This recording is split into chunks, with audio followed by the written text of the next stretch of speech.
الحمدللہ وکفا والصلاة والسلام علی سید الانبیاء اما بعد فاعوذ باللہ السمیع العلیم من الشیطان الرجیم بسم اللہ الرحمن الرحیم ولا تصعر خدک للناس ولا تمش فی الارض مرحا۔ معزز سامعین کرام، عزیز دوستو اور بزرگوں، کل کے لیکچر میں اس بات کا تذکرہ ہوا تھا کہ انسان کا جو دل ہے اس کے مطابق اس کے اعضاء کے اعمال ہوتے ہیں۔ جس طرح کے دل میں خیالات اور خواہشات ہوتی ہیں، افکار اور نظریات ہوتے ہیں، اسی طرح اس کی زبان، اس کے ہاتھ، اس کے پاؤں، اس کے کان اسی طرح کے کام کرتے ہیں۔ اس لیے ہماری پوری کوشش اور توجہ یہ ہونی چاہیے کہ ہم اپنے دل کی صفائی کریں اور اپنے دل کو اللہ کی رضا کے مطابق بنانے کی کوشش کریں۔ وہ چیزیں جن کو شریعت نے جن کی مذمت کی ہے، جن سے منع کیا ہے، ان سے اجتناب کرنے کی کوشش کرنی چاہیے۔ ان کاموں میں ایک کام جو ہے وہ ریاکاری ہے، جس کا تذکرہ چند دن پہلے ایک لیکچر میں ہو چکا ہے، اس لیے آج اس کو ہم نہیں دہراتے۔ ایک دوسری بڑی بیماری دل کی وہ ہے فخر و غرور اور تکبر۔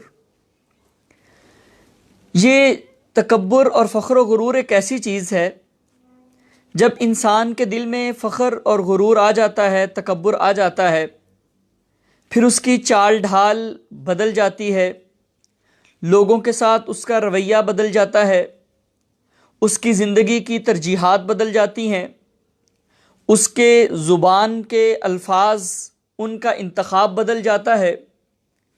اس لیے جب یہ بیماری آ جائے دل کے اندر تو انسان کو بہت زیادہ اس کا نقصان اٹھانا پڑتا ہے، دنیا میں بھی اور آخرت میں بھی۔ اس لیے اللہ تعالیٰ نے اپنی پاک کتاب کے اندر اور حضرت محمد صلی اللہ علیہ وسلم نے اپنی احادیث کے اندر اس کی بہت زیادہ مذمت بیان فرمائی ہے۔ اللہ تعالیٰ ارشاد فرماتے ہیں کہ لا تسعر خدک للناس، لوگوں سے منہ نہ پھیرا کرو، ولا تمشی فی الارض مرحا، زمین پہ اکڑ اکڑ کے نہ چلو، کیونکہ انسان جب تکبر کا شکار ہوتا ہے نا تو وہ بہت اکڑ اکڑ کے چلتا ہے۔ اللہ تعالیٰ ایک جگہ پہ فرماتے ہیں اِنَّكَ لَن تَخْرِقَ الْأَرْضَ وَلَن تَبْلُغَ الْجِبَالَ طُولًا، تم زمین کو نہیں پھاڑ سکتے اور پہاڑوں کی بلندیوں تک بھی نہیں پہنچ سکتے، تمہاری حیثیت کیا ہے؟ سوچو تو صحیح کس بات پہ تکبر کر رہے ہو۔ اور اللہ تعالیٰ فرماتے ہیں کہ اِنَّ اللَّهَ لَا يُحِبُّ كُلَّ مُخْتَالٍ فَخُورٍ، اللہ تعالیٰ ہر تکبر کرنے والے اور فخر کرنے والے کو ناپسند کرتے ہیں، اس سے نفرت کرتے ہیں، اللہ ایسے لوگوں کو پسند نہیں کرتے۔ تو تکبر کی اس سے بڑی اور کیا سزا ہو سکتی ہے؟ اگر صرف ایک یہی آیت اس کی مذمت میں ہوتی تو اتنا ہی کافی تھا کہ اللہ تعالیٰ تکبر کرنے والوں کو پسند نہیں کرتے۔ اللہ تعالیٰ یہ نہیں چاہتے، اس بات کو پسند نہیں کرتے کہ اس کی مخلوق میں سے کوئی جو ہے اس کی دوسری مخلوق کو حقیر سمجھے، اپنے آپ کو بڑا سمجھنا شروع کر دے۔ اللہ کے رسول صلی اللہ علیہ وسلم نے ایک حدیث مبارکہ کے اندر ارشاد فرمایا کہ لا يدخل الجنہ، وہ شخص جنت میں داخل نہیں ہوگا، من کان فی قلبہ ذرۃ من کبر، ایک روایت میں فرمایا فی قلبہ مثقال حبۃ من خردل من کبر، جس انسان کے دل میں ایک ذرے کے برابر بھی تکبر ہے نا، وہ جنت میں جانے کا حقدار نہیں ہے۔ صحابہ بڑے پریشان ہوئے، پوچھتے ہیں اللہ کے رسول صلی اللہ علیہ وسلم، ہر شخص یہ چاہتا ہے اس کا لباس اچھا ہو، اس کا جوتا اچھا ہو، تو پھر تو سبھی سزاوار ہو جائیں گے۔ آپ نے فرمایا اے میرے صحابہ، تکبر یہ نہیں ہے۔ اللہ تعالیٰ خوبصورت ہیں اور خوبصورتی کو پسند فرماتے ہیں۔ تکبر یہ ہے بطر الحق و غمت الناس، حق کو جھٹلا دینا اور لوگوں کو حقیر سمجھنا۔ حق کو جھٹلانے کا مطلب ہم سمجھتے ہیں نا، پتہ ہے کہ یہ چیز ٹھیک ہے لیکن تسلیم نہیں کرتے کیونکہ انا اجازت نہیں دیتی۔ فلاں نے بات ٹھیک کی ہے لیکن اگر ہم نے انڈورس کر دیا، کہہ دیا کہ اس کی بات ٹھیک ہے، تو ہماری کیا ویلیو رہ جائے گی؟ اپنے آپ کو بڑا بنانے کے لیے، اپنے انا کو قائم رکھنے کے لیے ہم جو صحیح بات ہوتی ہے اس کو ٹھکرا دیتے ہیں۔ اور بعض دفعہ تو لوگ تکبر کی وجہ سے اللہ کی بھیجی ہوئی ہدایت اور وحی کا انکار کر دیتے ہیں۔ یہود و نصارہ نے جو اسلام کا انکار کیا، پیغمبر علیہ السلام کی بعثت کو تسلیم نہیں کیا، اس میں ایک فخر و غرور اور تکبر کا ایلیمنٹ بھی تھا۔ قریش مکہ بھی کہا کرتے تھے کہ اگر ہم نے آپ کی بات کو مان لیا تو لوگ کہیں گے کہ اپنے باپ دادا کا دین چھوڑ دیا ہے۔ تو یہ انا، تکبر اور فخر و غرور جو ہے نا، یہ انسان کو حق بات قبول کرنے سے روک دیتا ہے۔ انسان کوئی بات کہہ دیتا ہے، فتویٰ دے دیتا ہے بعض دفعہ، اب وہ کہتا ہے اگر میں نے مان لیا کہ مجھ سے غلطی ہو گئی تھی تو یہ تو بڑا عجیب کام ہو جائے گا، میرے ماننے والے، مجھے عقل مند سمجھنے والے، مجھے بہت بڑا عالم سمجھنے والے، یا گھر کے اندر مجھے سربراہ سمجھنے والے کہیں گے کہ اس نے جو رائے دی تھی وہ غلط ہو گئی ہے، اس نے جو فیصلہ کیا تھا وہ غلط ہو گیا ہے۔ تو حق بات کو جھٹلا دینا تکبر ہے۔ وغمت الناس، اور لوگوں کو حقیر سمجھنا۔ انسان بے شمار وجوہات کی وجہ سے لوگوں کو حقیر سمجھتا ہے۔ کبھی اپنے دولت، اپنے مال و دولت کی وجہ سے سمجھتا ہے کہ میں بہت بڑا ہوں، باقی میرے مقابلے میں کچھ نہیں ہے۔ کبھی اپنی صحت، تندرستی اور جوانی پہ مان کرتے ہوئے لوگوں کو کمتر اور حقیر سمجھتا ہے۔ کبھی جو ہے وہ اپنے سٹیٹس پہ کہ جناب میرا فلاں کے ساتھ تعلق، میرا فلاں کے ساتھ تعلق، کبھی اپنے حسب و نسب کی وجہ سے لوگوں کو حقیر سمجھتا ہے، جی میں فلاں برادری سے تعلق رکھتا ہوں، ہماری برادری بڑی اعلیٰ، باقی برادریوں کے لوگ بڑے نیچ ہیں، مذاق اڑاتا ہے دوسری برادریوں کا، عجیب و غریب طنز و تان کرتا ہے ان پہ۔ تو تکبر کی بہت ساری وجوہات ہوتی ہیں۔ کبھی اپنی خوبصورتی پہ مان کرتا ہے انسان، کبھی اپنے علم کی وجہ سے تکبر کا شکار ہو جاتا ہے، لوگوں کو حقیر سمجھنا شروع کر دیتا ہے۔ حد تو یہ ہے، نالائکی کی حد تو یہ ہے کہ ہم تو عبادت کی وجہ سے بھی متکبر ہو جاتے ہیں۔ اللہ تعالیٰ کسی کو نماز کی توفیق عطا کر دیں، قیام اللیل کی توفیق عطا کر دیں، نیکیاں کرنے کی توفیق عطا کر دیں، یا گناہوں سے بچنے کی توفیق عطا کر دیں، وہ دوسروں کو انسان ہی نہیں سمجھتا، وہ ایسے بیہیو کرتا ہے جیسے کوئی اور ہی مخلوق بن گئے۔ تو اس میں تو اور زیادہ عاجزی آنی چاہیے، اور زیادہ انکساری آنی چاہیے کہ اس مالک کا شکر ہے۔ تو تکبر کی بے شمار وجوہات ہوتی ہیں لوگوں کو حقیر سمجھنے کی۔ تو اللہ تعالیٰ یہ پسند نہیں کرتے کہ اس کی دی ہوئی نعمت کی وجہ سے اس کی مخلوق کو حقیر سمجھا جائے۔ یہ خوبصورتی اسی کی عطا کردہ ہے، مال و دولت اس کا عطا کردہ، عہدے اس کے عطا کردہ، ڈگریاں، علم اور حسب و نسب، ہر چیز اسی کی عطا کردہ ہے۔ اگر اس کی عطا کردہ چیزوں کی وجہ سے اس کی مخلوق کو حقیر سمجھیں گے تو پیغمبر علیہ السلام فرماتے ہیں لا يدخل الجنہ من کان فی ذرۃ من کبر من کان فی قلبہ ذرۃ من کبر او کما قال رسول اللہ صلی اللہ علیہ وسلم۔ جس انسان کے دل میں ایک رائی کے دانے کے برابر بھی تکبر ہے، ایک ذرے کے برابر بھی تکبر ہے، وہ جنت میں جانے کا حقدار نہیں ہے۔ ایک روایت میں آپ نے فرمایا من تعاظم فی نفسہ، جو اپنے آپ کو بڑا سمجھتا ہے، میں کرتا ہے، میں نے یہ کر دیا، میں نے یہ کہا، میرے اندر یہ خوبی، میں اس طرح کا، میرے فلاں موقع پہ کہیں بات ایسے صاحب، یعنی ہر وقت اس کو اپنے آپ کو بڑا کرنے کی فکر ہوتی ہے، اپنے آپ میں بہت اپنے آپ کو بڑا سمجھتا ہے۔ واختال فی مشیتہ، اپنے چال چلن میں، چال ڈھال میں اس نے تکبر کا اظہار کیا۔ فرمایا لقی اللہ وہو علیہ غضبان، وہ اللہ کو اس حال میں ملے گا قیامت کے روز، جب اللہ کے پاس جائے گا تو اللہ تعالیٰ اس سے ناراض ہوں گے۔ اور اس سے بڑی سزا انسان کے لیے کیا ہوگی؟ اگر قیامت والے دن اللہ تعالیٰ ہی ناراض ہوئے تو کسی انسان کی کامیابی کا امکان کیا ہو سکتا ہے؟ اس لیے خود پسندی سے اپنے آپ کو جو ہے وہ بچانا چاہیے کہ میں بہت بڑا ہوں، میں بہت اچھا ہوں، میری رائے بہت اعلیٰ ہے، میری رائے بہت بہتر ہے۔ اللہ تعالیٰ کو یہ باتیں پسند نہیں ہیں۔ کبریائی صرف اسی ذات کو زیبا ہے۔ اللہ تعالیٰ فرماتے ہیں العز ازاری، عزت میری چادر ہے، والکبر ردائی، ایک روایت میں والکبریاء ردائی، بڑائی یہ میری چادر ہے۔ فمن نازعنی شیئا منہا عذبتہ، جو اس میں سے کچھ مجھ سے لینے کی کوشش کرے گا، اپنے آپ کو بڑا بنانے کی کوشش کرے گا، عذبتہ، میں اس کو عذاب دوں گا۔ ایک حدیث مبارکہ میں پیغمبر علیہ السلام نے فرمایا لا یزال الرجل یذهب بنفسه، آدمی ہمیشہ اپنے آپ کو بڑا سمجھتا رہتا ہے، خود پسندی کا شکار ہو جاتا ہے، اپنی ہی صفتیں کرتا رہتا ہے، اپنی ہی خوبیاں گنواتا رہتا ہے، اپنی ہی تعریف و ستائش کا بھوکا رہتا ہے، حتیٰ کہ اللہ تعالیٰ اس کو جبار لوگوں میں لکھ دیتے ہیں، اور فرمایا پھر اس کو وہی سزائیں ملیں گی جو ایسے لوگوں کے لیے اللہ تعالیٰ نے مقرر کر رکھی ہیں۔ اس لیے ہمیں اپنے اندر عاجزی پیدا کرنی چاہیے، لوگوں کو حقیر نہیں سمجھنا چاہیے، یہ دیکھنا چاہیے کہ جو نعمت، جس نعمت کی وجہ سے میں لوگوں کو اپنے سے کم تر سمجھ رہا ہوں، وہ اسی مالک کی عطا کردہ ہے جس نے اس مخلوق کو پیدا کیا ہے۔ اگر میں نے ان کو حقیر سمجھا تو وہ مالک مجھ سے یہ نعمت چھین لینے پہ بھی قادر ہے۔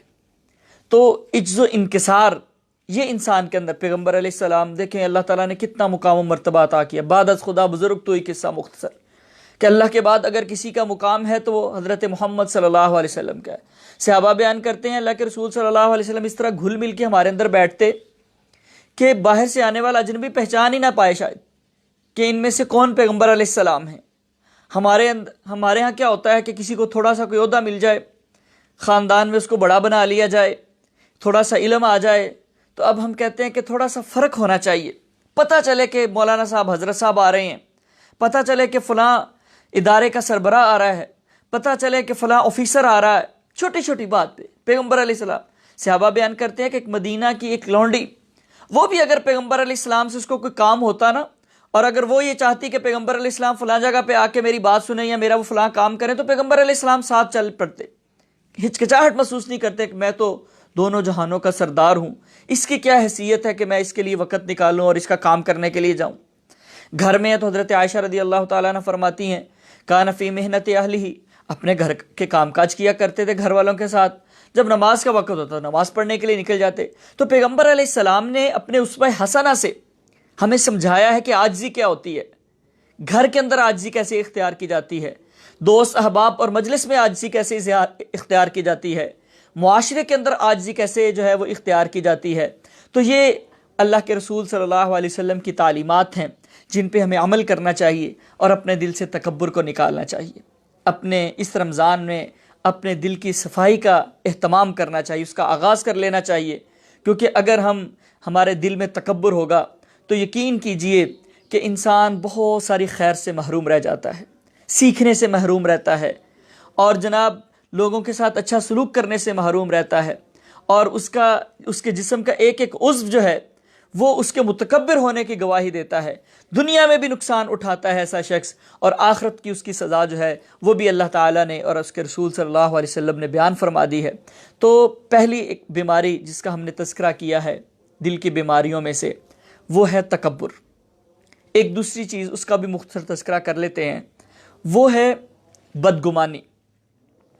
اللہ کے رسول صلی اللہ علیہ وسلم فرماتے ایاکم والظن فإن الظن اکذب الحدیث، لوگوں بدگمانی سے بچا کرو، کیونکہ بدگمانی جو ہے وہ جھوٹی ترین بات ہے۔ بدگمانی کیا ہوتی ہے کہ لوگوں کے بارے میں خود سے رائے قائم کر لینا، خود سے سوچ لینا کہ فلاں ایسا ہے، فلاں نے اگر یہ بات کہی ہے تو وہ یقیناً میرے خلاف کی ہوگی، فلاں نے۔ حضرت عمر فاروق رضی اللہ تعالیٰ عنہ فرماتے ہیں کہ اگر 99 پہلو کسی مسلمان بھائی کی بات کے ایسے ہو جو نیگیٹیوٹی کی طرف لے کے جاتے ہیں، جن سے آپ برا مفہوم لے سکتے ہیں، لیکن کسی ایک پہلو سے آپ اس کو ایج دے سکتے کہ یار ہو سکتا ہے اس نے اس نیت سے بات کی ہو سکتا ہے اس کا مقصد بات کرنے کا یہ ہو، ہم تو کسی کو معاف کرنے کے لیے تیار نہیں نا۔ تو حضرت عمر فاروق رضی اللہ تعالیٰ عنہ فرماتے ہیں کہ تم ان 99 جو آسپیکٹس ہیں ان کو چھوڑ دو اور اس ایک پازیٹیو بات کو اپنے سامنے رکھ لو۔ تو بدگمانی جو ہوتی ہے نا، اس کے لیے انسان کے پاس ہمیشہ شیطان بڑے اسٹرانگ اور مضبوط قسم کے دلائل لے کے آتا ہے۔ دیکھا اس نے فلاں موقع پہ یہ کہا تھا، اب یہ کہہ رہا ہے۔ جب انسان کڑیاں ملانا شروع کرتا ہے نا تو اس کے سامنے ایک عجیب سی پکچر بننا شروع ہو جاتی ہے۔ جب ہم کسی کے بارے میں ایک ذہن بنا لیتے ہیں نا کہ یار یہ میرا مخالف ہے، یہ مجھ سے حسد کرتا ہے، یہ مجھے گرانے کی کوشش کرتا ہے، اب ہمیں اس کا ہر کام اس خاص اینگل میں لگنا شروع ہو جاتا ہے، اور ہم اپنے آپ میں پختہ ہو جاتے ہیں کہ دیکھا جناب کیسا میں نے سوچا تھا نا، ایسے ہی ہو گیا ہے، یہ بندہ ہے ہی ایسا۔ تو بدگمانی جو ہے نا یہ بہت بری بات ہے۔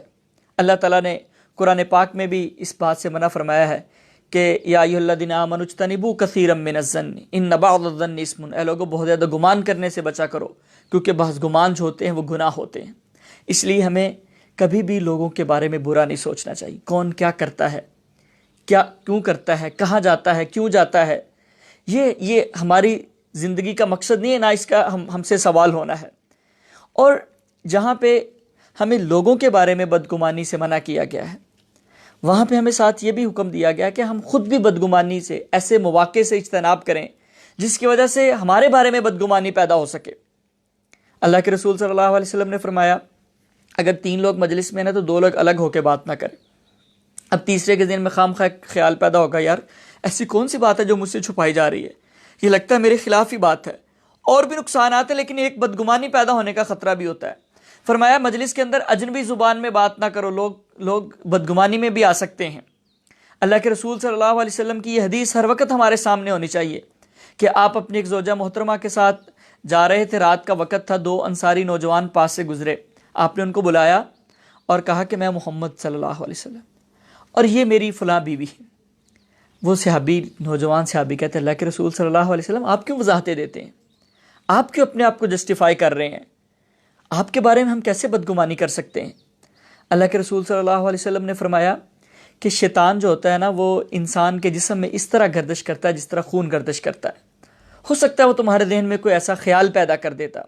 آپ تصور کیجئے کہ دونوں جہانوں کے سربراہ اور سردار، اس کائنات کی سب سے برگزیدہ شخصیت، وہ اپنے آپ کو کتنا کلیئر رکھنے کی کوشش کرتے ہیں، ہر اس کام سے اجتناب کرتے ہیں جس کی وجہ سے بدگمانی پیدا ہو سکے۔ تو ہمیں بھی ہر وہ کام، ہر وہ بات جس کی وجہ سے ہمارے بارے میں بدگمانی پیدا ہو سکے، چاہے اس میں کچھ تھوڑا بہت ہمارا نقصان ہی کیوں نہ ہو۔ امام بخاری رحمہ اللہ کا واقعہ بڑا معروف ہے کہ جا رہے تھے، بحری جہاز کے سفر تھا، کشتی میں سوار تھے، کئی دنوں کا سفر ہوتا تھا۔ ایک شخص آ کے پوچھتا ہے کہ آپ کے پاس کچھ پیسے ہیں؟ انہوں نے کہا ہاں میرے پاس اتنے درہم و دینار یا اتنی اشرفیاں ہیں۔ اس نے نا کچھ دیر کے بعد نا شور کر دیا کہ میرے اتنے دینار چوری ہو گئے، درہم تھے یا دینار تھے، اتنے پیسے میرے چوری ہو گئے۔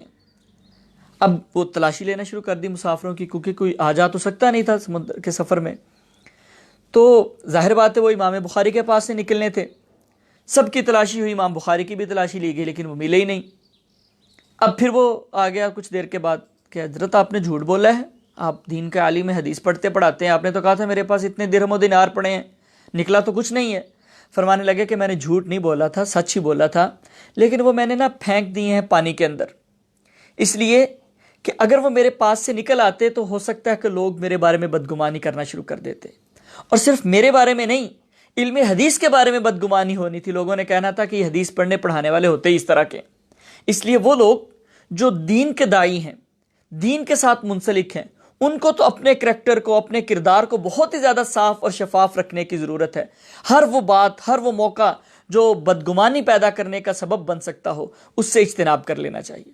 تو آج کے درس میں ہم نے 2 باتیں جو ہیں وہ سیکھی ہیں، ان کا تذکرہ ہوا ہے، دل کی 2 بڑی بیماریاں، ایک بدگمانی کرنا لوگوں کے بارے میں، برا سوچنا، برا خیال کرنا، خود سے چیزیں ازیوم کر لینا، اور دوسری چیز وہ ہے تکبر اور غرور، لوگوں کو حقیر سمجھنا، اپنے آپ کو بڑا سمجھنا۔ اللہ تعالیٰ سے دعا ہے کہ اللہ تعالیٰ ہم سب کو عمل کی توفیق نصیب فرمائے۔ انشاءاللہ جو باقی دل کی بیماریاں ہیں ان کا تذکرہ کل کریں گے۔ اللہ تعالیٰ ہم سب کو عمل کی توفیق نصیب فرمائے۔ وما علی الا البلاغ۔